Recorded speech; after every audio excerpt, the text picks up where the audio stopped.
Welcome to the Develop Great Managers podcast, where you can learn directly from the experts. I'm Dale Ferrario, your host. For more information and valuable insights, go to developgreatmanagers.com. Now, on to the show.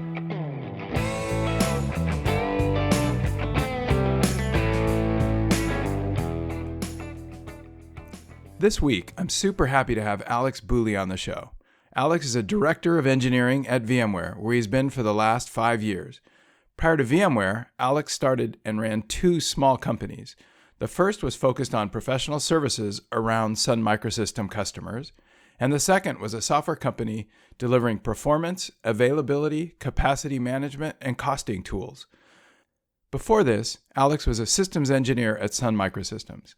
I got to know Alex while I was at VMware. He joined my team when I moved into global services. Alex was a part of a team doing research into tools that could dramatically improve customer support. I joined the organization to reinvent the support model.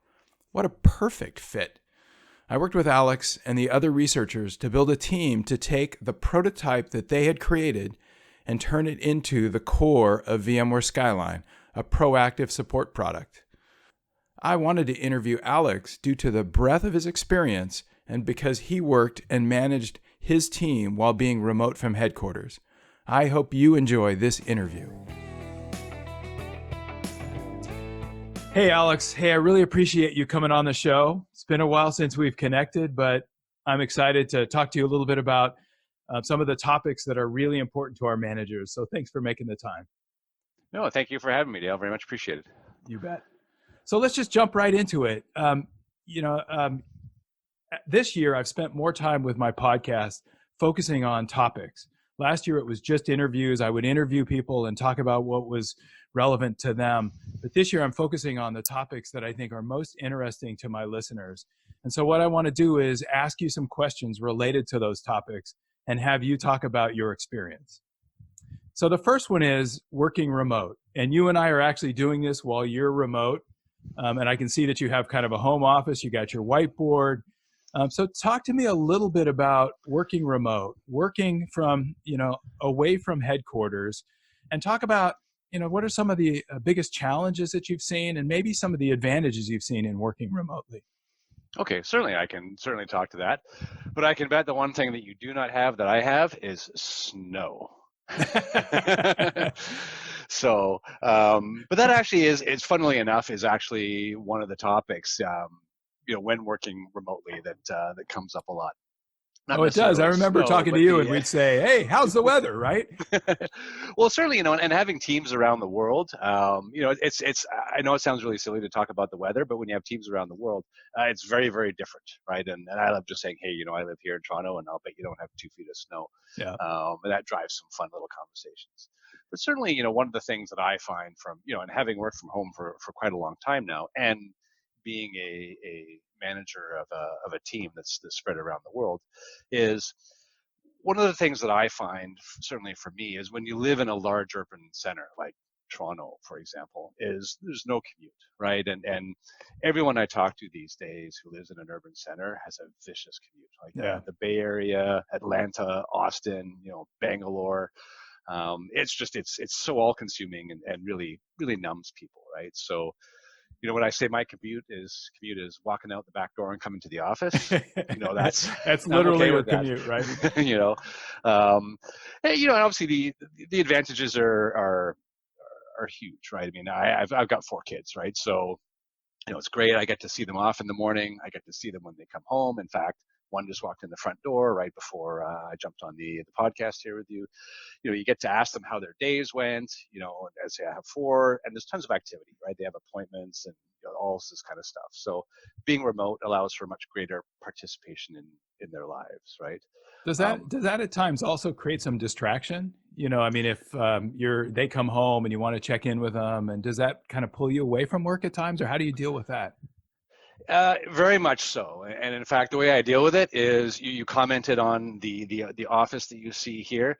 I actually built an office last year because specifically to address that, right? So our house is open concept. I worked upstairs, and so the kids would come screaming into the house at the end of the day. And so if you're Yep. doing a presentation and say, "Oh, this is a little bit awkward," and so if I'm yelling, it's not at you, it's at the kids, right?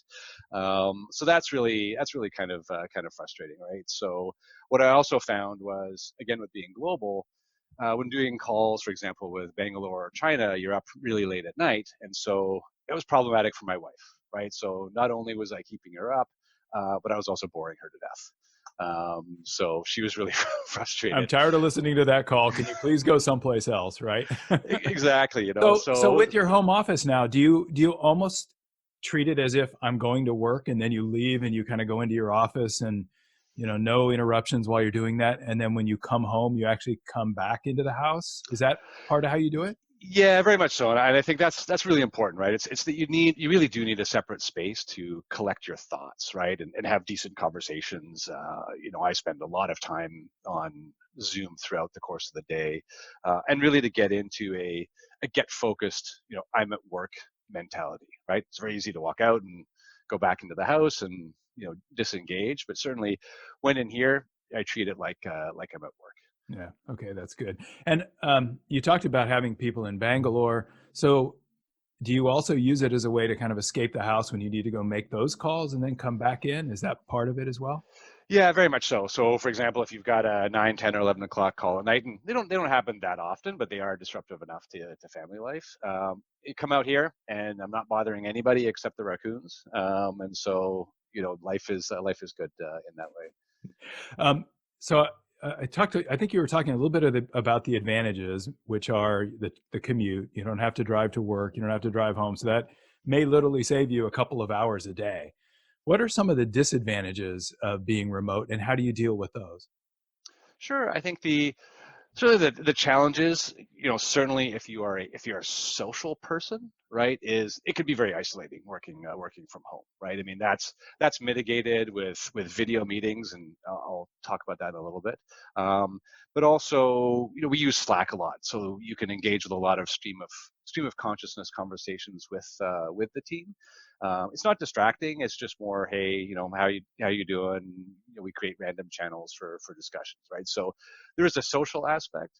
What I've also found is, I would say this is probably the most severe disadvantage from working from home or being remote, um, is you don't get chance encounters with Hmm. people that you work with, right? So Right. a little bit like the MIT Building 20 syndrome, where just the building was so confusing, people run into each other and have really, it spawns really interesting conversations, right? So I find that you do have to be very diligent to uh, get to a physical location and meet people, right? And certainly at VMware right now where I work, I get to Palo Alto, I get to Atlanta, and just roam the corridors and bump into people because Yeah. you just need to expand those networks. Yeah, no, that makes sense. And also, I think at least when I was at headquarters, it was easier to walk down and find somebody in their office and you don't have that opportunity. That means you probably have to be more formal in how you schedule time. If I'm looking for my boss or I'm looking for somebody else, I might be able to just wander by, and you probably have to make a point of scheduling that time. Is that accurate? Yeah, very much so. I mean, it is somewhat frustratingly formal the first time around. Hey, I want to schedule some time with you. Is your calendar up to date? Um, Invariably, you figure out how do people engage. Are they on Slack? Do they use Skype for Business? Are they Yep. exchange people? Whatever. You got to figure that out. I find you know always get to meet people at least once a year, and then Yeah. all of that formality completely falls away for almost every interaction after that. And then you know how to interact with them, and you text them or you chat with them or you do whatever makes sense. Yeah, Yep, yep, that makes absolutely. sense. All right. Those are good tips. Anything else you want to throw out there as a tip? You've been doing this for such a long time. I find the one, culturally, certainly from a tip point of view, is the use of video while actually conferencing. Most people, we've had Zoom for a number of years. Most people like to hide behind their avatars. And what I found is by getting team members and getting people in calls to actually turn on their video. And this is a little jarring at first when you're not used to it.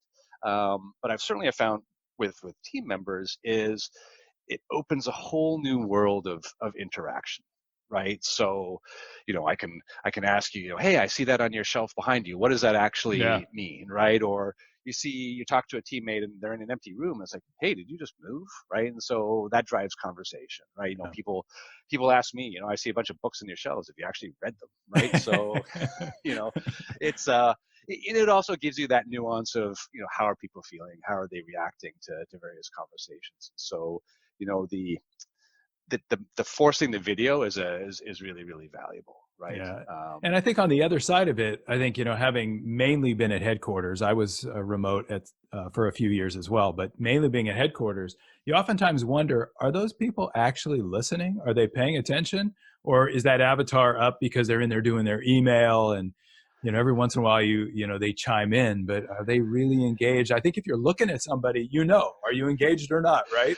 It's the blank stare, right? And certainly, and the one thing too, you talk about group conversations, like if you're dealing with conference calls, is one thing I've found that is really important is when it comes to audio. So video is fine, right? So, but audio is, if you're starting to have team conversations, is get off the laptop microphone, stick in your AirPods, I've got a nice headset, Yeah. just because the audio quality, it does wonders for either completely hindering the conversation or greatly Yeah. facilitating getting something done. Yeah, and I think sometimes even the this synchronous asynchronous thing chimes in sometimes where somebody's trying to break into that conversation and it keeps blocking them because somebody else is talking, right? So I Yeah, think the yeah, better your headsets, the better your microphones are, the easier that is as well. That's good. yeah.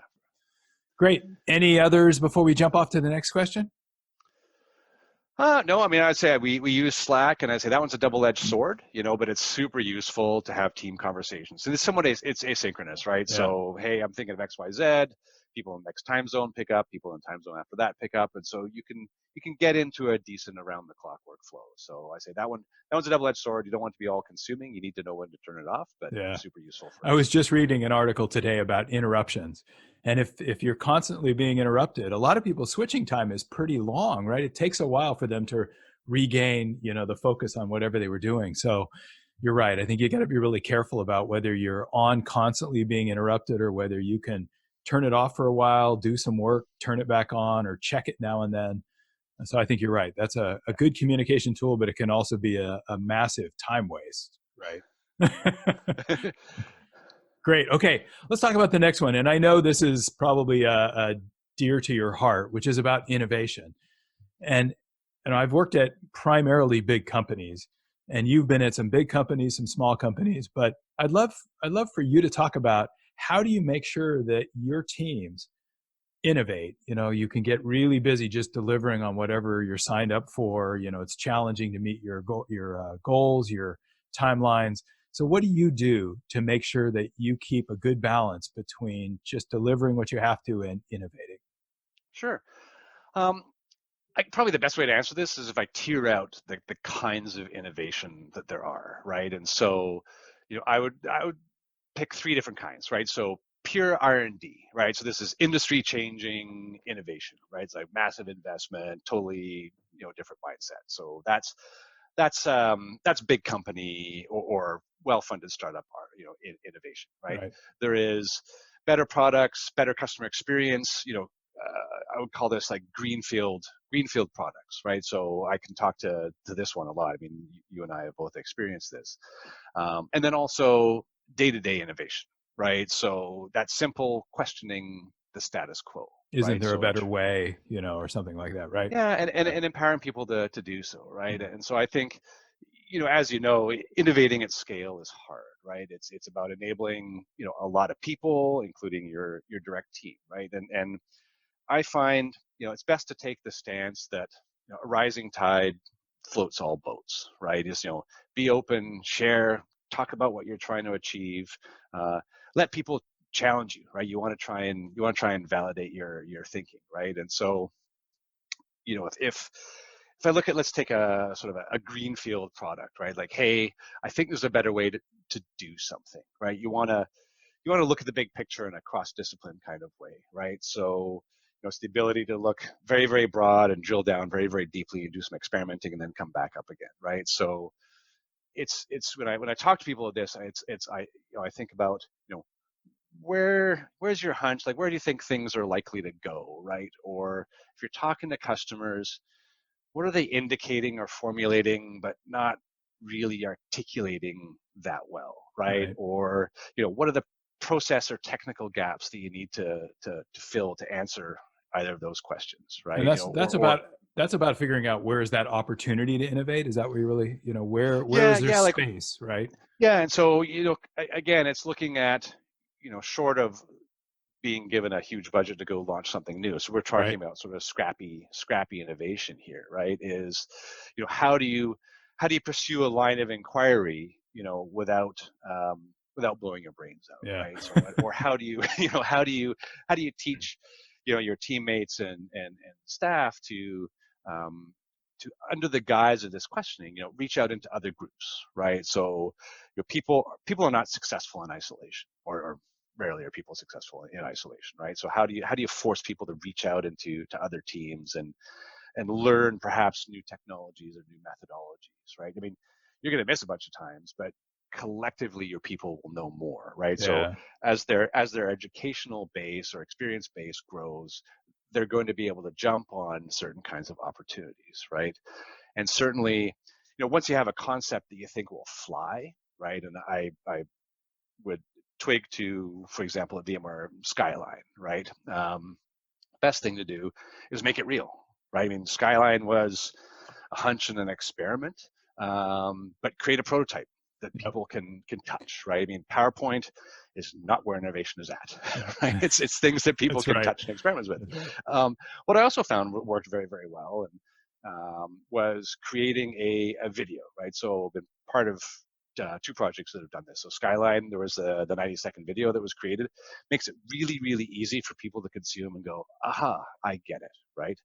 The other, so that was with Skyline. The other one was a Support Hub. We did a lot of work with machine learning and IBM Watson, and IBM did a 90-second video of what Support Hub was all about.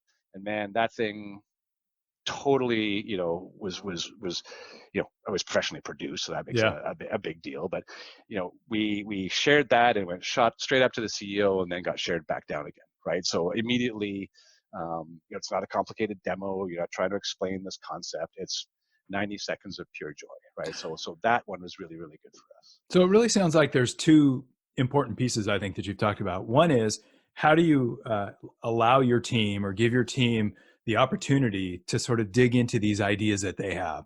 Because oftentimes, you talked about Skyline. So early on, it was a new idea, but now you're way past that, right? And now everybody's hurrying and working to just deliver the promise of what was created.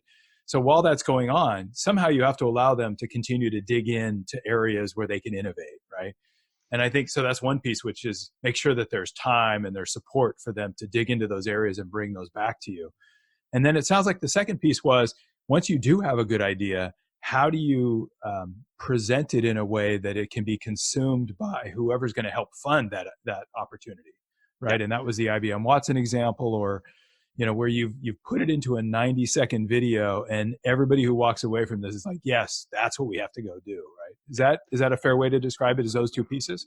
Very much so, right? So you have to, as an engineering manager, you have to schedule an innovation, like you said, right? You've got to enable your team to experiment, right? And certainly, what I found is, you talk about a more mature product, right? So perhaps it's less greenfield, but now it's now running at scale. It's got thousands and thousands of customers. How do you still reach out into the organization and foster innovation, right? And so for us, it's now, can we, talk to people? There's some really neat ML teams and some neat projects going on internally. Can we feature flag or A/B test some experiments in the larger product? Like, Yeah. can we build our platform to bring in these neato experiments, right? Like, we don't want to be a silo. We want to get people engaged in the rest of the organization. I think that's where you certainly, the I call it, sort of developer advocacy, right? How do you make it easy for other people to consume your platform or participate in your platform, right? Yeah. And that's what I call the day-to-day innovation. Yeah. And as a good manager, if you don't do that, you're going to lose some of your best people because they're like, okay, all the innovation is done here. I better go someplace else, right? And you've got to tickle their excitement around new ideas by Yeah, giving some time, letting them go off and dig in. And when those ideas come up, you've got to find a way to allow some of those to become part of the product, right? very much so. Yeah. Good. You also worked at a small company. You ran a small company, started a small company. How, when you look at small companies versus big companies, how do you compare and contrast those two and the opportunities specifically around innovation? Well, certainly, right, and it's interesting. So with the hindsight of 2020 vision, as a small company, you're like, man, I really wish I could be a big company and have all these resources. And then when you're in a big company, like, man, I really wish I could be in a small company and make stuff happen, right? Yeah. So having had the luxury now of seeing both sides of it, right, is in a small company, big bets are hard, right? Because, and I'm going to answer this from my perspective, right? So, from a self-funded aspect, right, where really you had to eat what you kill, and so big bets are really really hard, right? You're messing with your cash flow. You cannot suspend revenue for 6 Exactly. months or 9 months for an experiment, right? You Nobody's have going to cover that for you, right?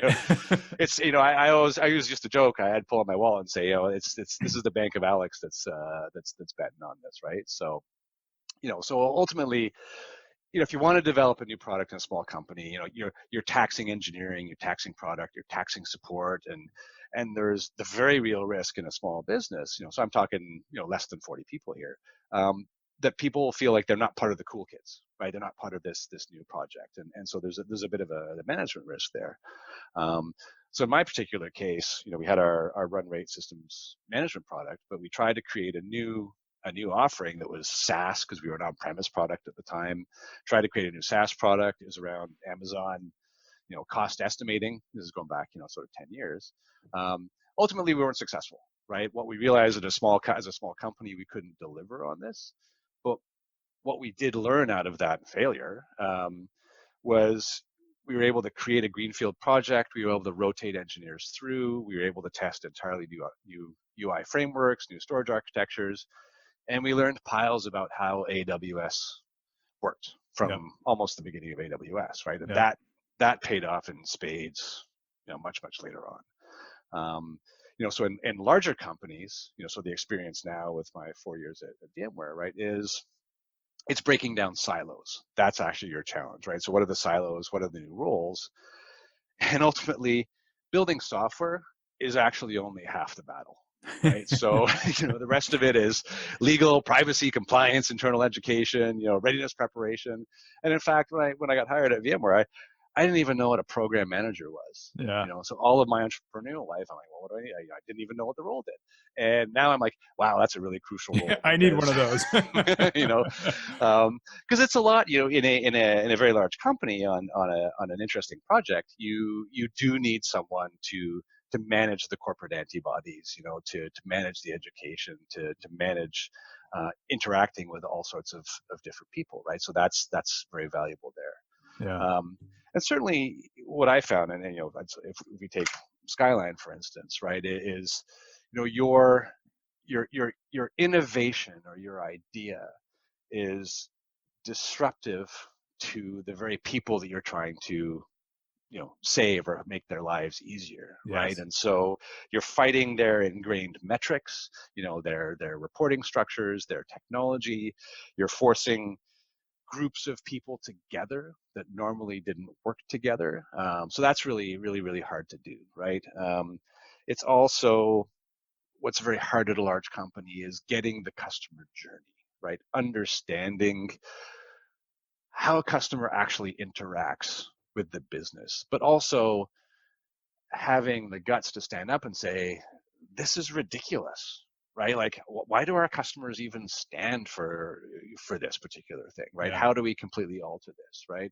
And I would say the best example of that is if you look at how, for example, IDEO looked at Amtrak when they created Excella, I don't know, 15 odd years ago, right? So Amtrak said, we want to improve the customer experience. So can you design better train interiors? And IDEO said, what do you mean? Like, that's probably the smallest part of the customer experience, right? How do you let's start with how do you buy tickets, and what do the train stations look like, and how do you get there? And so there's this, Right. holistic view. And so big company innovation is just being able to rise above and look at all of this together.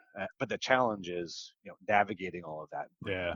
the parties together, No, right? I think that's a really good way to describe it because, I have so many thoughts as you were going through that, and we probably don't have enough time to go through all of them. But understanding how a company sells and understanding how many new innovations a company, even a big company, can absorb, because ultimately Skyline is a good example. Ultimately, you had to get a lot of people engaged in helping make it happen. It wasn't just about building it. Ultimately, the field had to believe it was the right thing, and they had to go help. Ultimately the support organization had to rethink how they're going to provide support. So even though, when you look at it and say this is an obvious innovation and we should just do it, how many can the company handle at a time of those innovations that are going to change so much of how the company works? So when you're small and you make a bet, everybody just goes, okay, that's the way we're going, and you line up. You don't have as many different organizations and structures and processes and all that have to adjust and adapt, and you don't have people whose jobs are going to change dramatically that are going to have to decide, am I going to support this thing, or am I going to actually get in the way of this thing being successful, right? But if you get it in the right place, then you have the opportunity for it to really take off. I think about the relationship between VMware and Dell. If Dell buys into a new, I don't know, HCI product, for example, that combines together hardware with software, and they put it into the engine and the engine starts going, watch out, right? It can be huge. So if you catch the right innovation and you get it into the right opportunity and it takes off, it can be much bigger. But like you said, there's a lot of hurdles to get to that point before you might be able to catch that train and off you go, right? Yeah. Very much so. And I find, having been an entrepreneur for many, many years before, you understand all of those roles and what their priorities are. And so when you talk to people, you're not just an engineer saying, well, this is obvious, right? X is greater than Y. Right? No, people don't think that way, right? Yep. So Yep. it's you have a much greater sense of empathy. Yeah. No, that was really good. Okay, I think I want to jump to the next one, and this is the last of the three that we're going to go into in a lot of detail. Then we'll go through the lightning round. So I'm a big fan of goals. I actually have my personal goals. I always had my work goals, and as you and I know from VMware, at times I'll create a goal that can hopefully drive the right behavior. But I think they're really valuable, and they can align the team and align the whole organization. So I'd love to hear your thoughts, because some people don't think of it the same way as I do. So talk a little bit about how important goals are to you, and maybe a little bit about how you use them to motivate. How do you find the right challenge to build into a goal so that it's challenging but not so daunting that the team backs away? Can you just talk a Sure. little bit about that? Yeah, sure. There's I much like yourself, I have personal goals as well as sort of office or corporate goals, right? And I hate to get all Tony Robbins on you, right? But he has a great quote, which is, people dramatically overestimate what they can achieve in a year and dramatically underestimate what they can achieve in 10, right?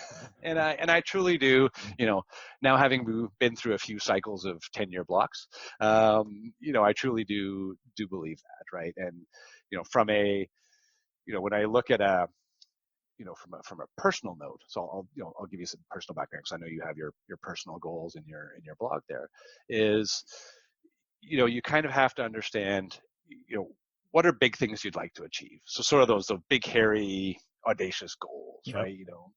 So, or Stephen Covey's like big rocks, right? um, but those come in two forms for me, right? So the big, hey, I want to do a humongous race, or I really wish I had this skill, right?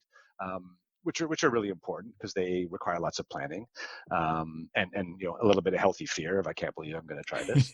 um, but there's also the day to day, right? You can't underestimate the day to day grind, right? And you can either make that liberating or devastating, right? And if you only prioritize on the major, once a year, 3 times a year goals, you're going to miss out on a whole aspect of life, right? So I try and maintain that balance, right, of making sure that I cook 3 to 4 times a week, and I keep my wife happy, and I'm engaged with the children in their activities, all that kind of good stuff, right? But what's also very important, and this is both for personal and for business, is actually looking back, right? Yeah. And I find most people are very bad at looking backwards, right? We only ever want to look forwards, right? And invariably, it's easier to set yourself up for disappointment if you only ever look forwards, right? Yeah. You'll never reach the horizon, right? Whereas if you actually turn around and look back and say, hey, you know what? I actually accomplished most of what I set out to do, or some degree of it, and it's a little bit refreshing to say, yes, I did improve, or I had weakness areas, or um, for example, in your list, you colorize your team. The corporate world hasn't left you yet. It probably never will. I don't know.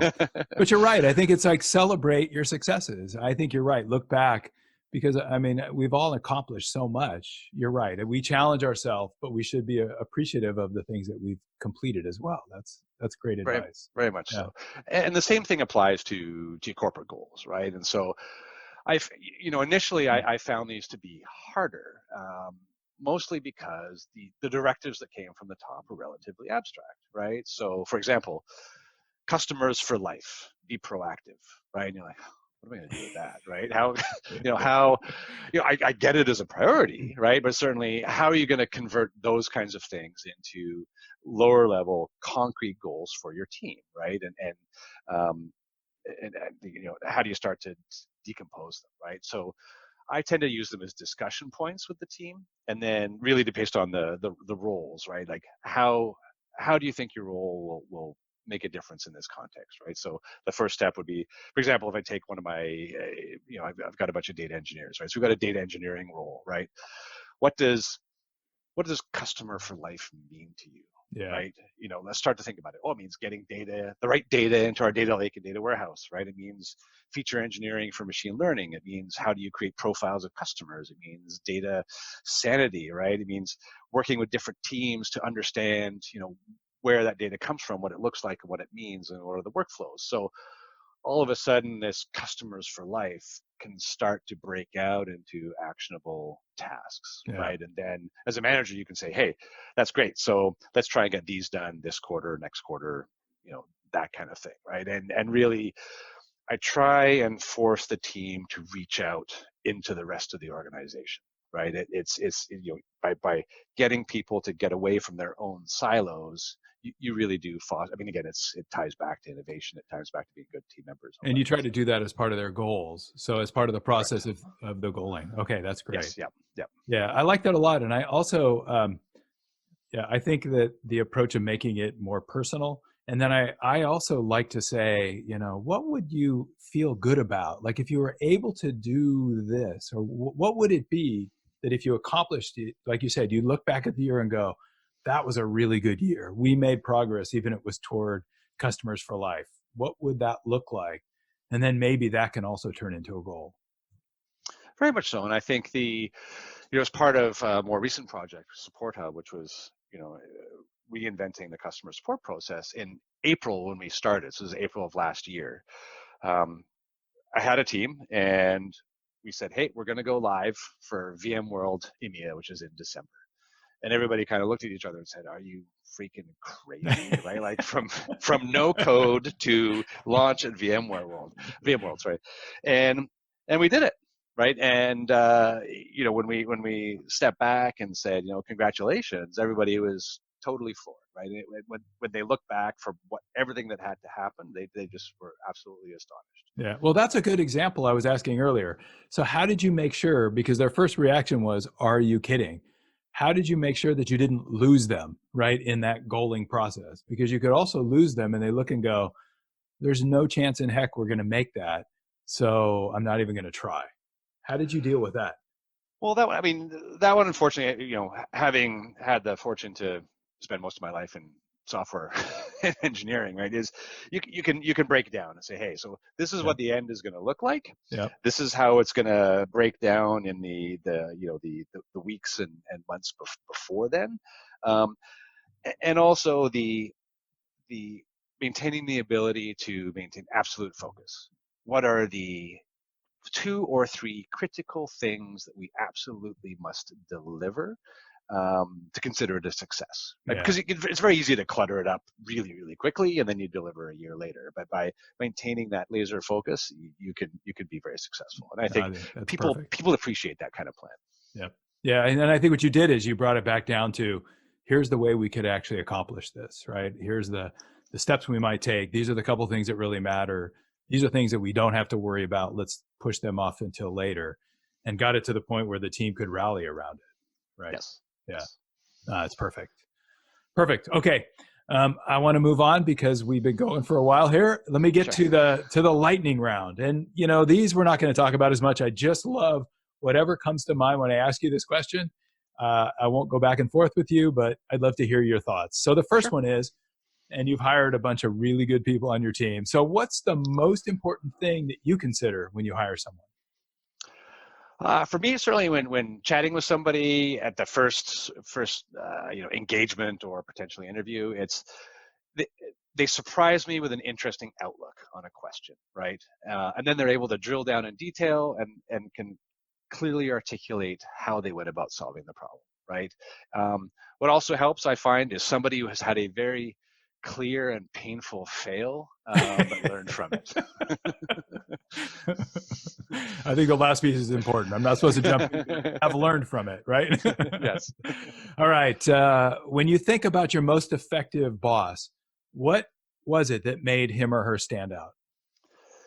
Yes, well, so having worked for 18 years for myself, I can say that I was a terrible boss. But once I was at VMware, I got exposure to a number of people, and I would say the person who stands out the most, and you'd know them well, was always asking questions, right? How would you do it? Who would you involve? What are your desired outcomes? He would never say do this, right? It was always question driven. I also really liked his mantra was strong opinions loosely held, right? It sets the stage for strong, constructive debate. I got to write that one down. Strong opinions, loosely held. Yeah. Thank you. What was the most difficult transition that you made in your career? I would say for me, it was when one of my first jobs was working for Sun Microsystems, and it was leaving Sun to start my own company. Right, no paycheck, no savings, but a blind faith that I would perhaps eventually be successful. Wow. Congratulations, it worked out. How do you approach one of your folks, with their career development or their career path? Yeah, sure. I think I'm perhaps being more engineering focused, right? It's be a doer, right? Build things, experiment, talk to people, right? Reach out beyond your immediate organization, to cross-pollinate, try and extend your influence, right? Is one thing I've also found is other people in the organization should be coming to me to tell me about yourself, right? So that means you're actually extending your influence when other people are coming to me and say, hey, I've really enjoyed working with so and so, they really know what they're doing, right? And like I talked about before, is just document what you've achieved and share it back, right? Understand what you've achieved and be grateful for it. What tools and tricks do you use? We got this a little bit earlier, but for work-life balance, what are some of the tricks that you have? Sure. An easy one is no screens at dinner. That's good. Quality family time. Um, I book meetings with myself and honor them, right? And whether it's to get work done, or I'll maybe book them later off in the evening and meditate, right? And try and meditate a fair bit. And also, there's always time for exercise. I find that super important. It keeps you mentally alert. And in fact, I have a bike on a trainer right here in the office. So if it's between meetings, I can hop on the bike and. No excuses. I like using the calendar for that. I had the same thing, which is I always put it in the calendar. It could move, but it could never get removed. Yes, Right. yes, exactly. All right. You've talked a little bit about how important it is to reach out, but how do you go about building relationships with your peers and other leaders in the company? And especially given that you're mostly remote, how do you do that? Sure. Well, I generally work under the assumption that everybody is generally trying to do the right thing, right? And so there are a number of ways at VMware to reach out to people, and the culture actually really promotes it, right? It helps to be naturally curious and want to reach out to and discover what people are working on, right? And certainly what I like to do is I'll find what people are, or find what projects people are working on, or what's of interest to them, and then try and figure out how can I bring that into my world, right? So can I take something that you think is valuable and bring it into my world and make it valuable for me and my team, right? So that's really good. And even if it doesn't work out, right? I mean, there are lots of people. You've met a new person, and you've learned about a different approach to a problem. That's good. That's really good. Okay. Well, I think we did it. Thank you so much, Alex. This has been incredibly valuable. I'm looking forward to some of the reactions that I get from our listeners. Thanks for the time. Perfect. Thank you, Dale. Much appreciated. Thank you so much for listening. If you like what you heard, there are more podcasts available on developgreatmanagers.com, on iTunes, or wherever you get your podcasts. And if you have time, please post a comment, or better yet, please write a review. Talk to you in the next podcast.